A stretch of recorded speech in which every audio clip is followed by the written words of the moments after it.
Welcome to the latest video from Saltwater Boat Angling.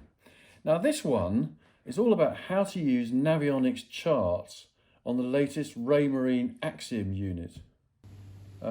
This follows on from the videos that we've done already about how to use the app. We're also going to summarise some of the basics of the various sonar options on the unit. To do this, we went out from Portsmouth with Ollie Taylor from Real Nomads and Will Parkinson from Smartfish UK. They're both members of the Navionics Pro team.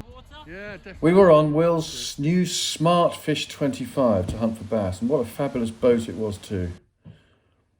We started off on a mark offshore called the Overfalls, where the bass have been regularly caught recently.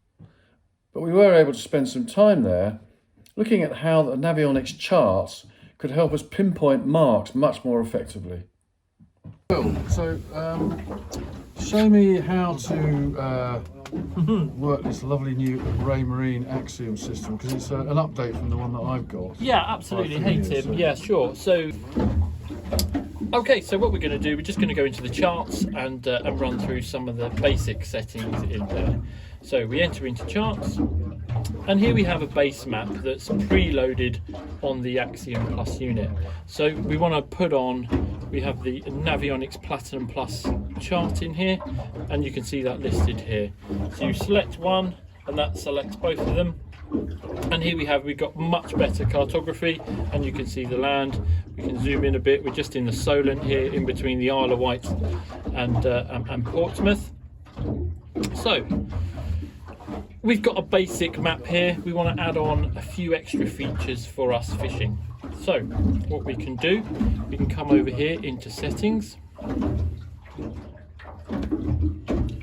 then we've got a few options here. So we're going to come into layers to start with, and we've got detail. So the detail at the moment that's being projected onto the screen is quite low. So we can come up to medium. And as you can see from this here, we've got a few more contours, which give us better visibility of what's on the bottom.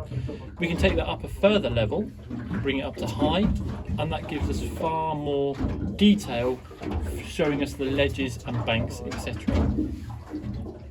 So we can come out to that, and now we want to add on a further layer, which we can put on sonar chart shading.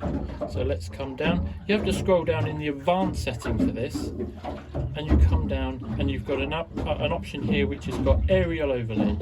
So for the sonar chart shading, you want to select land and sea, and there's one further selection that you need to make before that is activated, which is go back into layers, and here you have an option saying aerial.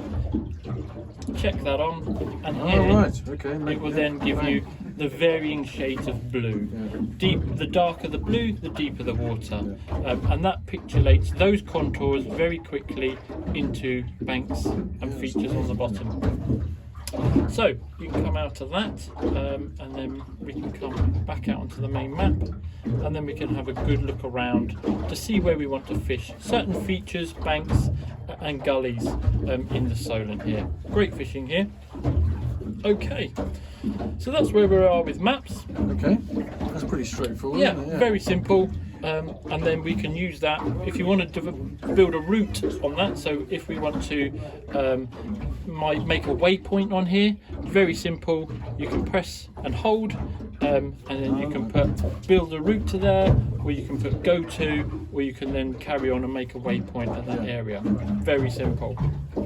Anything to do with boat settings, press and hold on your little boat icon, which is here. Come in a bit. And then you can change a few settings on that. You can stop your track, because we're making these very purple tracks at the moment, and we can also update our ping rate on our sonar. So we can slow that down. There, just show me, is that new on this unit? No, that's not new. That's in the Lighthouse Dartmouth standard software across the units. The difference with this system is it's got further integration with lots more of the other Raymarine products, but it's also got a much higher processor. So you can put different few options on here, tide, wind, etc. onto here.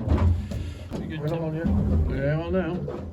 Hey, okay, so what we've done, we've come up on a mark here, which is a lovely little bank, and it's got a bit of kelp, and we're drifting over it. And if we go over to the sounder, you can clearly see the kelp lines in the water, and then you can see the fish. If I bring this back a little bit, you can see the fish, large fish sitting above it, and you've got a few bait fish in there as well, but some great returns there. And so on this shading here, yeah, you can see the way that the absolutely. So it really defines your contours into a variant of blue. So you can see here we've got lots of different lumps and bumps. You can see our tracks here. That gives us an idea of where we're drifting. But then as we come in, you can see here we've got some really nice features to drift over. So what is that down there? Just a gully or something? So that's a bank. So we're going over some small lumps, and that's dictated over here. So as we're drifting slowly at the moment, that's transmitting it as it's a flat contour. However, as we drift over it a bit faster, you'll then see the bank. Okay, cool. And then Brilliant. Apart from the kelp, what's down there? I mean, it's quite rocky, so it's quite a rocky shelf there. The kelps and the weeds, of course, are coming off the rocks. It's bedded into the rock. And there's several different marks on this area that some are kelpy, some are not. Yeah. Okay. I presume there's a lot of little bait fish.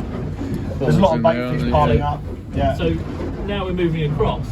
You can quite clearly see we're coming up that bank with the kelp sitting in it. And you can see the fish sitting right on the bottom there. Yeah. On the lead side of it at the tide. And as we pass the top, I'd expect to see probably a few fish on the back side of that bank in the lead These side of the little tide. signals here, those are the fish. So we can zoom in onto that, look, so you can see them quite clearly there now. So you've got fish in the front edge of the bank. Quite a nice little bank there as well. Yeah, it is, How does it work? That's this thing here, So, is it? yeah, absolutely. So you can see here we've got this. If I'll just come out of it, we've got a ridge line here, so it's just behind us. So we're going to drift back over that, and then that way we should Catch some fish. catch some fish. Hey. That's the plan. You've got it there, look, like I said, just as you come over the back of it, you'll get the ones catching the stuff coming off. So the tide's running that way up the bank. So you get the fish suspended the other side catching anything. If anything's getting washed over the tide. You've got a few in the bottom end there as well, so it's a little distant. What's this? That's noise in the water. That's just noise. Yeah, it's just noise, yeah. Just going to see. So let's come out of this. We're now going to come into the conventional 2D sonar. So here we're at anchor, and we've just got some, whether that's fish swimming through the water column, and probably a little bit of debris as well. So very conventional 2D sonar. The good thing with the sonar on these units, and along with other units, is you can pause it. So at the point you want to think, there's a feature, you can stop the unit, you can then bring it back, and you can rewind.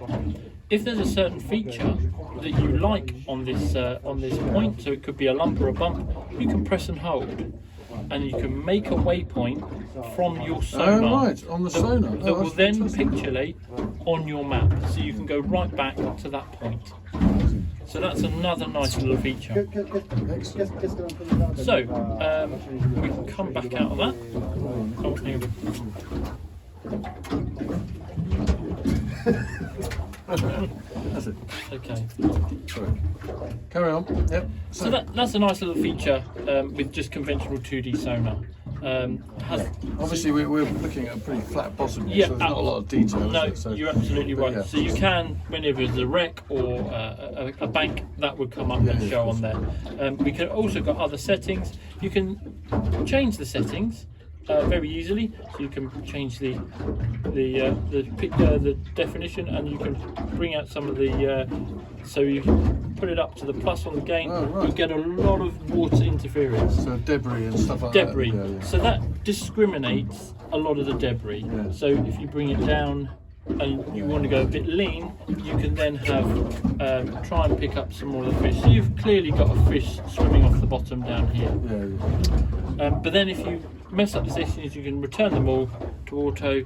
Yes, and then you can put it back to an auto setting, and then it will calibrate over time. So it's gone back to an auto setting, and then it will recalibrate itself. So let's come out of that. We then have down scan. Yeah. So that's using the side vision, but then giving a down image. It will just get past this, and it will start producing. So that is that is a system. What's the difference between down scan So, and the previous 2D system? okay, so it uses a different megahertz, and it also uses a much wider cone. So if you can imagine, a normal 2D sonar is a round cone, and then as it's a more of an elongated cone that goes out wider, which gives a much it takes out a lot of the debris in the water, Right. but it gives you a much clearer vision of the bottom. Sometimes for locating fish it's not so clear, especially when you're out at sea bobbing around. The 2D sonar can be a much clearer way of doing that. Yeah. But for identifying structure, Which is or actually where you're features, going to find fish anyway. where you're going to isn't it? find fish. So structure and things like that, you want to be using the down vision. And what's or in the side right hand side? What's that little column on the right side? That's just a zoomed version. Yeah, of so it, that's is it? a zoom version, but it also, what this does is it gives you an easy identification of your depth. So if you was in deeper water, so here we're only in around about 50 foot of water, or about 48 foot of water. Yeah. So it's easy to see. But when this is running a lot higher, you can clearly see your depth a bit clearer, because this would be a lot I see. deeper. Gotcha. Okay. So we come out of down vision, and we're going to go into side vision, which is basically an image of, if you could imagine a bird over the top of your boat looking down. So the back of your boat is this area here, and you've got a wide thin cone that's coming out, right. potentially up to, well, you've got 300 foot marker either side of your boat. So we're scanning 600 feet either side of the boat here, but we're not moving, so the actual image is very it's just going to be of one place. But when you're moving along, you Absolutely. can get a real map of the bottom. And the really nice thing with side scan is you can use it to mark a whole wreck in one pass. And the reason for that is because we're scanning 600 feet wide. As you go over the wreck, you can see both sides of the wreck, so you can put waypoints. So again, press add a waypoint. If that's one side of the wreck, you would add the waypoint. If the other side of the wreck was here, you would add another waypoint. So you would press and hold. That way you've already scanned, you've got the whole size of the wreck. So as you do one pass, you can mark the whole wreck. So make sure you're going over in the position you want to go over it. Yes. Absolutely. And then again, you can rewind this as well and bring it up to speed. Cool. So that's a nice, simple system and how this works. Let's come back to Real Vision 3D. Now, the Real Vision 3D won't work particularly well because we're at anchor. So it takes a couple of seconds to boot up. So I think what we'll do, Tim, we'll come back to the Real Vision 3D when we're moving, because I think we get a bit.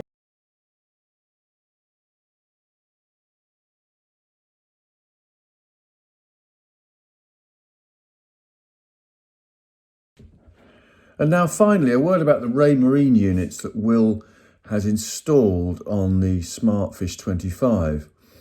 They are Axiom plus 12-inch units, which is a new generation of multifunction displays.